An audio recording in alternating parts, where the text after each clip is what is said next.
Hello and welcome to this next Flip Preaching video. My name's Andy. We can look at the Gospel passage for the Sunday to come ahead of time. This week we switched to John's Gospel, so it's John 2:13 to 22. The story of Jesus cleansing the temple, as it's sometimes described. Now, first off, this event happens right at the start of John's Gospel, whereas it happens at the end in the others, which is a bit peculiar. People have argued about what was going on here. Did it happen twice? I think it's unlikely. What's most likely is that John has put it here at the start because he wanted to use this to kind of frame what was to come.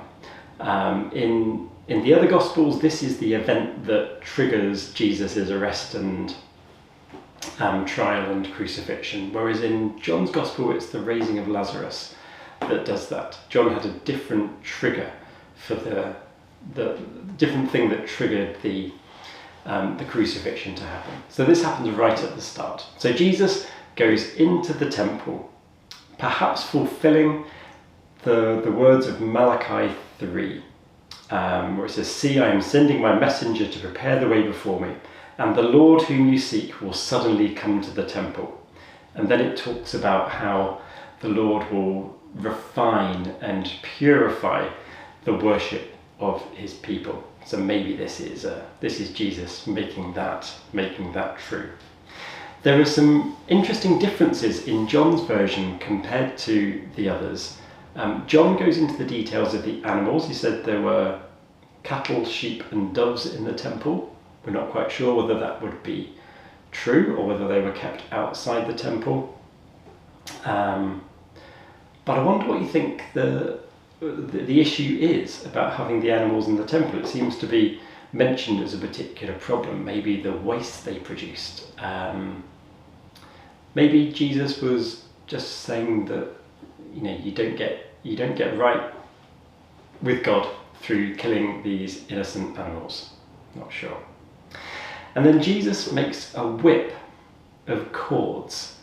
Weapons weren't allowed in the temple, but Jesus kind of gets around the rules by making a whip, which would have been allowed because there would have been animals you had to drive. So he makes a whip, which is fascinating that Jesus, the non-violent one, actually makes a weapon here. Don't know quite what to make of that. And he drives the animals out of the temple. He overturns the tables, spilling all the coins. Now the coins, incidentally, we're not quite sure in this passage what the issue was.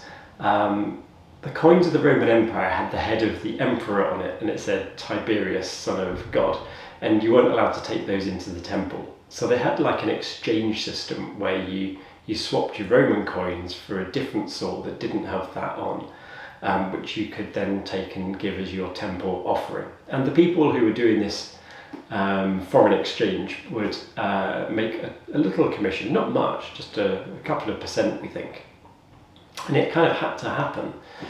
But Jesus throws over their tables. It says, "Stop making my Father's house a marketplace." We wonder whether the problem was that this was happening in the outer courts. In the version of scripture that I've used here, the NRSV, the distinction between the different parts of the temple gets a little bit lost. This happened in the outer courts, where the only place that Gentiles and women, so people who weren't Jewish men, were allowed to go.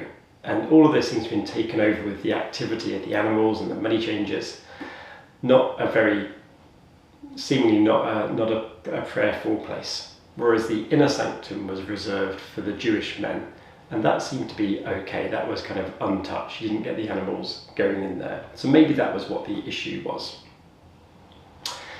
Anyway, I want to leave it there and leave 3 questions with you to think about. So firstly, what do you think the problem was about the animals, particularly mentioned here? Second, what do you make about these extreme physical actions, the tipping over the tables, the driving out the animals, the using a whip? What do you make of that?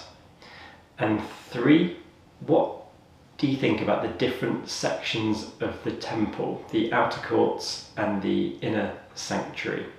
Do you think there's something in that, the injustice about the place which was for the foreigners and the women was the one allowed to develop this bartering system?